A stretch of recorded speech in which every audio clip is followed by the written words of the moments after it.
سبورتاون انقساس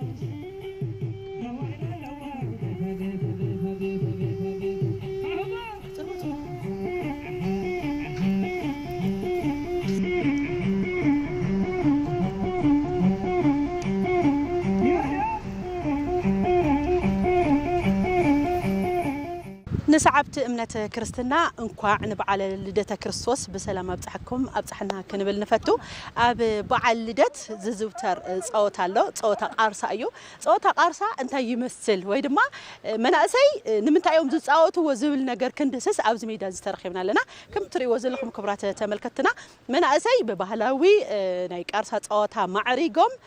أبزي بهلهم توفيتهم نقول الولد نم محللاف ناتتصاوتو يوم زركبو مبزحت غزي قارصا كاب بعلدت يجمر امبر اب خبابينا كسب بعل فاسغا ززلق ناي غواسوت وي دما ناي مناسي صوتا ايو بعلدت كذكر كلو قارصا تدحيز زذكرمو قارصا تا ايو نمنت ايوم خ اب بعلدت تغوزاغوزو زصوت زبل نجار مستم تصاوت زلو مناسي حبيرنا نوقعي كخون دقيبنا نسعبت أمنة كريستنا نقع نبعل لدة كريستوس خلت تشحن 18 عام تمرت بسلام أبصحكم أبصحنا كنبل نفتو سعبنا حبيركم نتصنح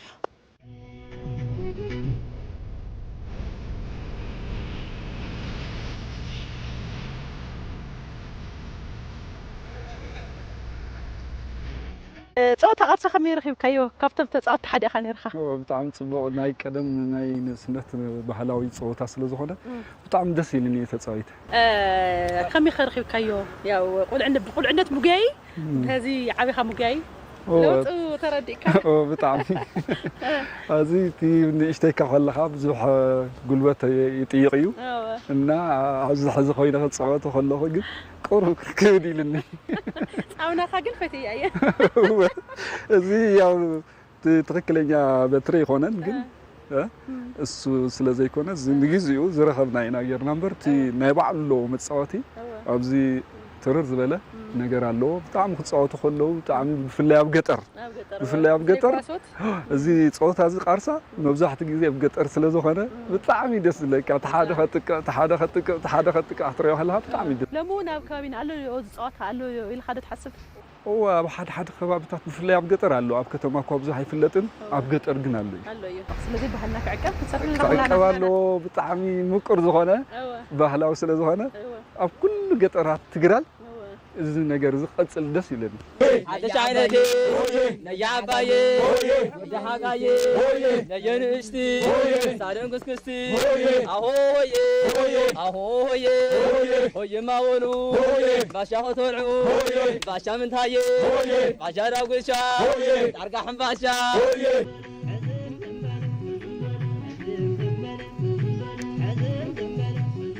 كنا درسه انكوا حبيرو بصحنا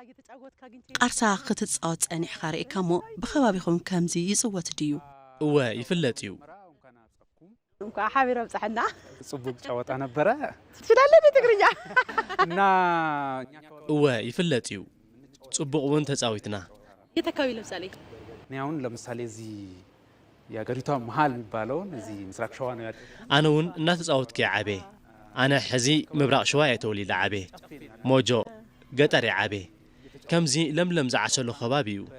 أب جزء بعال كونه كال معلتون نتصاوتينا. እንደዚህ ደግሞ ገና ላይም ደግሞ በጋራ የሚጫወት ጨዋታ ነው። እዚ ጾታ በኦሮምኛ እንታይ ይባሃል?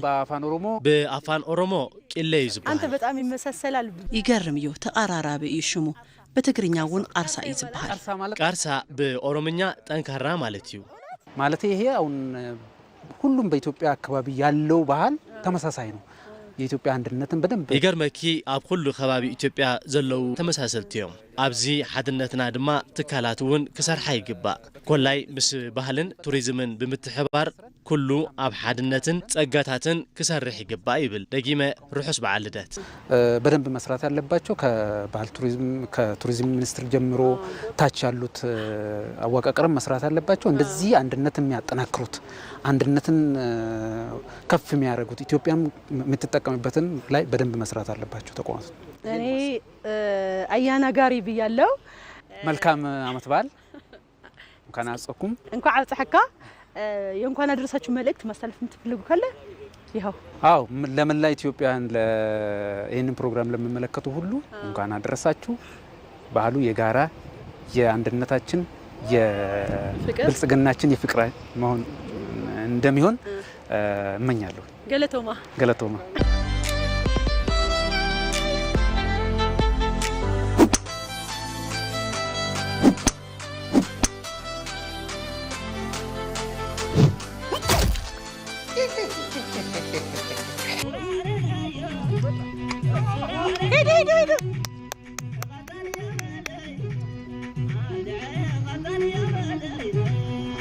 كبرت تملكتنا كمتي ختعزبوا صنحكم ابا كباب الشواق اللي بخبابينا دما قارصانا تبهال زصوع ባህላዊ ጸወታ ኣብ ከባቢ ልደት ዝጽወት ጸወታቶም መንእሰይና ጸወት ይኹም ተዓዚብኩም ነይርኩም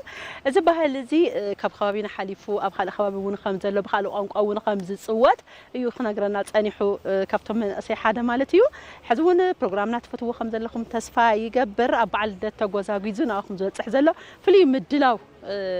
ጸወታ ቃርሳ ይኹም ኣብ ምክታል ትርከቡ ነቶም ካልኦት እውን ጻንሒት ክገብር እየ ንምንታዮም ቃርሳ ዝጻወቱ እንታይ ስምዒት ፈጢሩልኩም مس قلعنتكم خانتاي تذكروا نيرو زبل حزبنا حابيرنا كنصنحينا دقيمنا نسعبت امنه كريستنا سنه بعد لدتك يفتو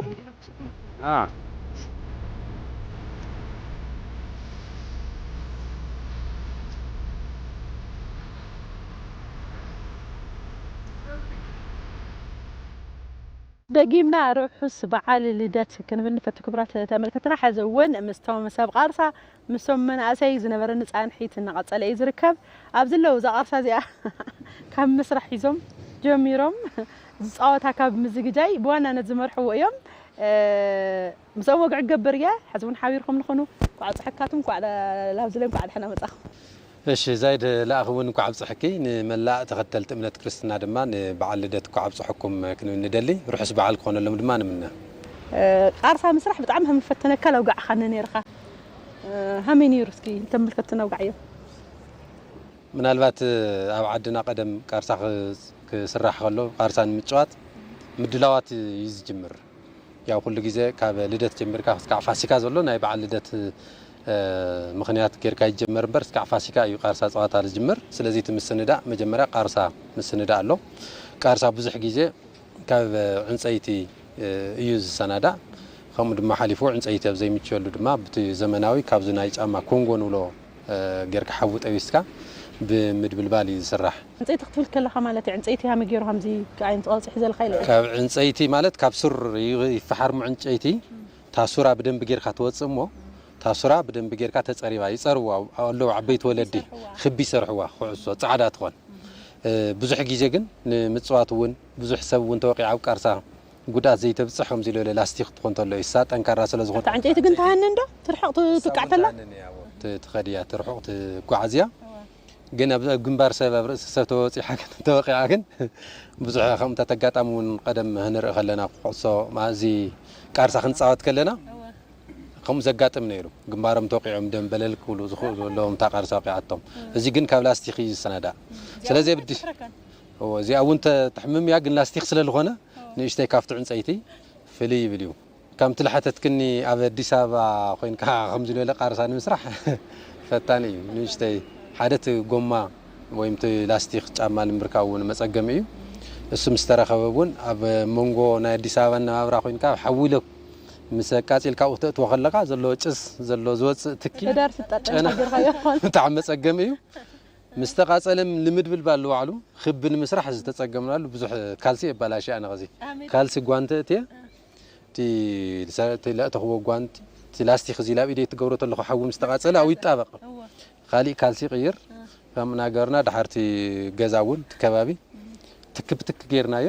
ኣብቲ ከባቢ ሰፈር እንታይ ግበር ለገለ ኢሎም ምስቲ በተለይ ሕዚ ምስ ኣዲስ ኣበባ ዘለቶ ናይ ጽባቐ ናይ መልክዕ ናይ ኮሪደር ስራሕቲ ትክምትኻ ፍትሓዊ ኾነ ኢለ እዛ ግዴታ ባህሊ ስለ ዝኾነና እዩ እምበይ እቲ ትኪ ኩነት ክኽደልና ይኾነ ላ ኣና እውን ኣስዒልና እዩ ትኪ ስለዚ ከምኡ ጌርና ተኩዕሶ ሞኪርና እዚ ትክክለኛ ቃርሳ ሰሪሕና ማለት ኣይኮነን ግን ንእሽተይ ኣብዚ ንመጻወቲ ክኾነና ንመሞከሪ ንፈተነ ኢልና ዝሰራሕናዮ ኢና ናካፍተብ ገጠር ዝስራሕ ፍሊ ብዝበለ ኣብ ከተማ ንእሽተይ ዘጸግም እዩ ሓደቲ ሮው ማተሪያል ወይም ትጥረቅ ሓል ምግናይ እውን መጸገም እዩ ከመይ ገይረ ይሰርሖ ዝብል እውን ንእሽተይ ረሲዕና ስለ ዝነበርና ብዙሕ ዓመታት ካብ ዓድና ካፍቲ ኦሪጂናል ተጫዋታ ዝጽወተሉ ወጺና እውን ስለ ዝጸናሕና رحقنا وين سننبر مسرحو نشتي يصقم نيرو اين وي مكرنا لنا كر خلخا حزي فيشيه دق خاغله اب دشال عويم ازك سرحت لخا تاي طيقومخا تاي سرح لخو خيلخا ردي خيو هو حاتيتهم اليوم تي ጨናውና ዋላ ብገዛ ቴሌቪዥን ናረይ ጸኒሖም ታይ ጸለ ነው ወጽም ምላብዚ ግቢ ናብዚ በረንዳና ስለዚህ አንብቲ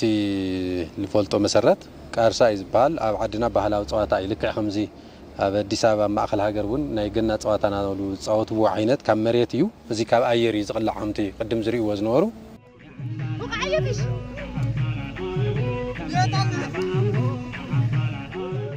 ስለዚህ ባህላዊ ጸዋታ ሓደቅ ኣብ ትግራይ ካብ ዝጽወቱ ካብ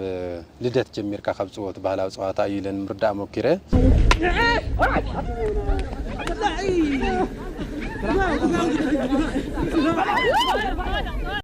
تي حوي قاتلنا خنبدل بالهم نكر ندبل بلهم نكر كلنا جن بقى خيت قاتل قليلهم تم دكوا نساقوا نيرهم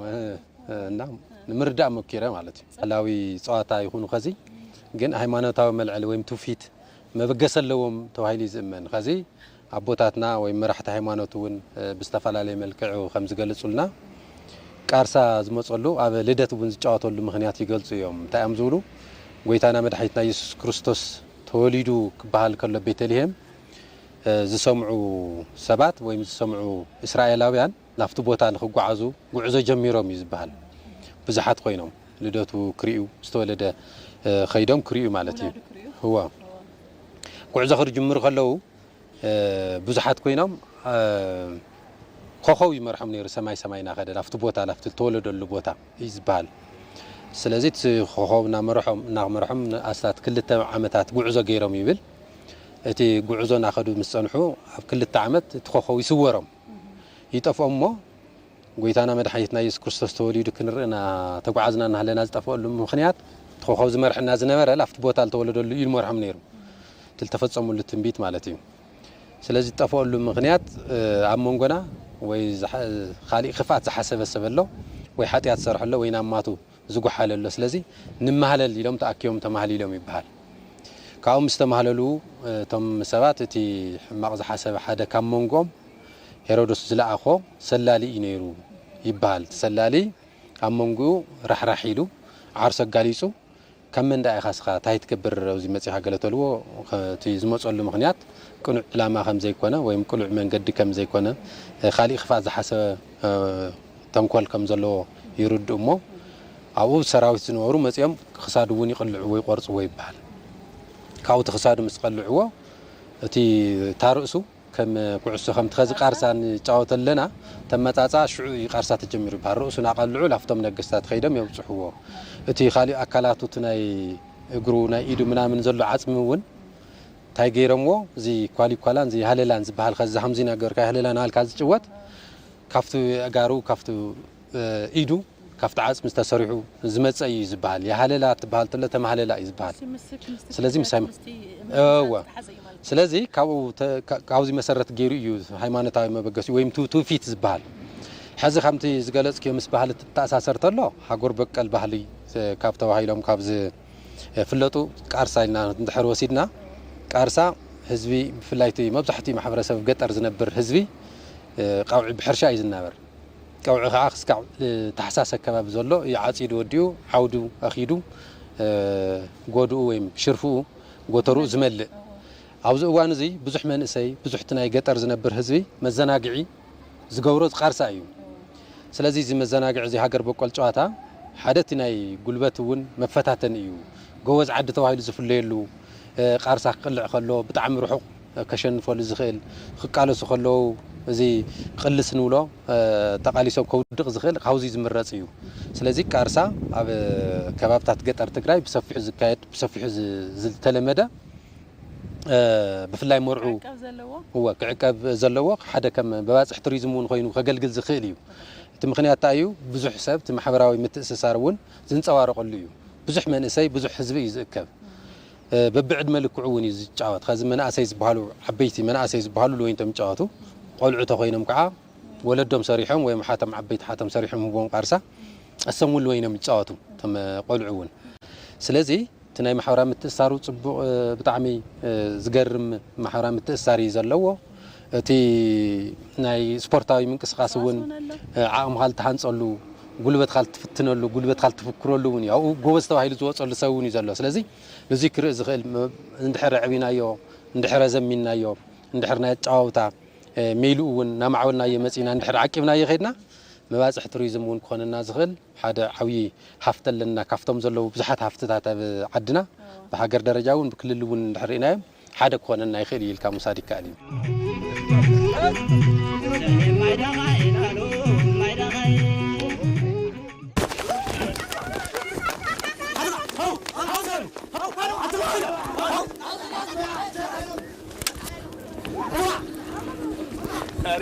هو جولف ندحر إخا هذي تعادل نتعاطوا وتعاطا دايت منم بقى حنتي الحمد لله كوس نجار لا حد تقول قادم أتاي مثلنا وقعها منم انقص قاسي ولي ناي حسب 5 سابي ناي تأمته ناي ما تخلت لفتنا له إذا كن سبورتاو انقص قاسي ونيو حدنت ونيو يتناخريو يتعاطوا ونيو محزنت وني فتريو كأولى باتاونيو توي تلخا تጫወት تلخا تو جيم بعلو تو لحيه لا يغوي الحزا تلحيه لا الوقع تنا على خلت فتل العام خلت فتل المستوخن تتعقيو كاو جولف للعلي طعم صحابي لخونه ጫወታ الفطرلو ناي ባህሊ ወይ ናይ ሜዳ ጫወታ ክኾን ለኽልይና حمد الله خيك عقبي يقبؤ له بالحساب نني لا بداية تمثل له مس كريسماس تدححيزو مس صحدي مصبق تدححيزو ባህልና ዘይገልጹ ነገራት ምስ ኣግራብ ምቕራጽ ተደሓሒዙ ምስ ብልጭልጭ ጽቡቕ ነገር እዩ ብዙሕ ግዜ ዝስሕብ ነገር ትገብር ትኽእል ኢኻ ግን ካብኡ ዝበለጸ ባህልታት ኣለዎ እሞ ጣዖቱ ሰባት እውን ጓጉባው ንሽለመሉ መንገዲ እዩ ሕምባሻ ትሽለመሉ መንገዲ እዩ ልብላዕ ልስተው ንቐርበሉ መንገዲ እዩ እሞ እዚ ሃሜተ ንጻጽሮ ዴቭ ሃሜ ኸነ ቱሪዝም ረብሓ ክውዕል ኣለዎ ትብል فلما نقولكم ساعات أمنة كريستنا باع قويتنا مرحلتنا يسوع كريستوس بعلى لدت بسلام أبصحكم كل فتو زايدة بمساعات زرع الفيو حساب تعمي جزاء وسعنا حسابي يقولون من تاين تلنا كل جزء نحنا كم إثيوبياويان يلون كم تجارو اعتبري جلو وتحسوا بحال لدت مثل زبل خلنا نبعلنا زخونة قدم يلون في ساز قلت أزنبرة هاجر بقول زخون في التأثير علونا زوم هاجر بقول في التأثيرنا بزوح جزء أفتوي ولده بتسرح زقبو نجارنا تسرح سلا زي مثلا اساتهم الناقحمو الناطفو نايتهم ناي معراباويان عينت ባህልታትን ልምድታትን ንዓኣቶም ከም ጽቡቃትን ከም ብሉጻትን ከም ናይ ዘመናውነት መግለጺ ጌርና እንዳወሰድና ናብኣቶም እንዳተሰሓብና ባኣቶም እንዳተዓብለልና ዝኸናሉ ኩነታት እዩ ነይሩ እዚ መን ኢኻ ትብሉ ኻስ መን ትብል ዝብህል ኣባሃል ኣሎ ኣነ ኣብ ገዛይ በዓል ልደት ከብዕል ከለኹ بلجلج زبل خالوت صحده تغير ديو ديم لاي تغير ديو زياتهم بانصار تذكروا زيولهم مسمننتي اتحيزو خريم كلهم ولا دقي ون كم حرالفلهم كدل خلخوس تقليل امصي زسرصلهم حساب خم عرباوያን زورسكو ينبر نعاي زغلص نعاتهم ون مننتهم زملخت زغلص ነገር امصي يكون كوزريوم مالتي ስለዚህ ብናይ ምዕራባውያን ባህሊ ተጸለናሉ ቀንድ ምክንያት መፈታሽ ካብዚ ሓሊፉ ቶም ሃገር በቆል ዝኾኑ ባህላዊ ፍልጠታትና ምምዕባልን ዘመናዊ ኮይኖም ክቅጽሉ ምግባርን እውን ናይ ባዕሉ ዝኾነ ስራሕ ክሰርሐሉኩም ዝግባእ አንተ እውን ፍሳህ እንዳቆመጦ ነይሩ ሕጂ በዓል ልደት አንተ ይተልዕልዎ ነይርኩም ኣብ ከባቢ ዞባ ምብራቅ ከተማ ከባቢ ዓዲግራት እንድሕር ከይድክ ሕዚ ተሃብኪ ዝበሃል ፀወታ ኣሎ ተሃብኪ ፀወታ ማለት እዩ ጓሶት ተኣኪቦም ሽሉም ዝኾነ በትሪ ሒዞም ገዛ እንዳዘሩ ተሃብኪ እነየ ዓባየ ክሳደን ጥዋየ እነየ ንእስቲ ክሳደን ኩስኩስት እንዳበሉ ይዞሩ ሕምባሻ ሳርማ ስዋትህብ ሳዋትህብ ከምዚ እንዳበላ ሂቦም ሃይማኖታዊ ትሕዝቶ ኣሎ መልእኽቲ ኣሎ ኣብ ልደት እዩ ንምንታይ ኣብ ልደት ኮይኑ ጎይታና መድሓኒትና ኢየሱስ ክርስቶስ ኣብ ደም በኸፍቲ ተወሊዱ ኣብ ደም በኸፍቲ ከዓ ምን እዮም ዘለው ጓሶት እዮም ዘለው ዘም ጓሶት ቀዲሞም ሪኦሞ ቀዲሞም እስራኤልዎ ጎይታና መድሓኒትና ትብትንቢት ዝንገረሉ ዝነበረ እንሆ ተወሊዱ እናበሉ ገዛ እንዳዘሩ የበስሩ ነይሮም ብስራት ينغرو يمحلالفو نيرو كابز زبغس اب تግራይ ውን ክርኢ ከለና በብኸባቢው ነዚህ ገጹልና ዝኽእሉ ነዚህ ከማዕብሉልና ዝኽእሉ ዓበይቲ ባህላዊ ሃይማኖታውን ትሕዝቶ ዘለዎም ጸጋታት ኣለውና ስለዚ እዚ ዩቲዋና ኣነ መን እንተልካስ ካበይ ከም ተበገስካ መን ምዃንካ ክገልጸልካ ብዝኽእል መልክዑ ሃይማኖታዊ ባህልታትና ልምድታትና ኣብዚኦም ትኩረት ገርና ሰርሖም ከለና ንሕና መኒና ካበይ ተበጊስና እንታይ ድሌትና ዝብል ነገር ጠመተ ንክንገብር ዕድል ትፈጥር እዩ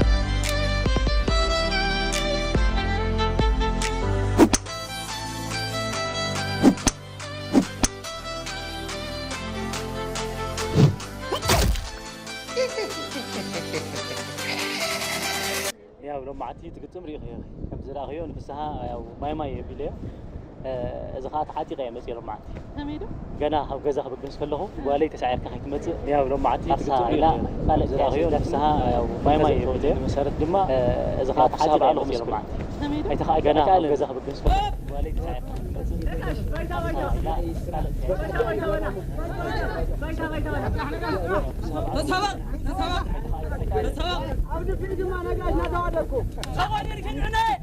نقولكم نقع نبعل لدت أبصحكم أبصحنا كم ربما نسعت من كريستنا وش تعدن أو أن نتركبوا نبعل لدت كريستوس نقع أبصحكم أبصحنا كانوا نفتو دقي من نقع ملا تختلت من كريستنا كم ربما أنت ملكتي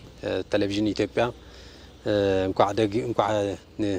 ويتانا مدحيتنا يسوع كريستوس بعل لدت أبصحكم كانوا ندلي نقولكم نقع نبعل لدت أبصحكم أبصحنا كم ربما نسعت من كريستنا وش تعدن أو أن نتركبوا نبعل لدت كريستوس نقع أبصحكم أبصحنا كانوا نفتو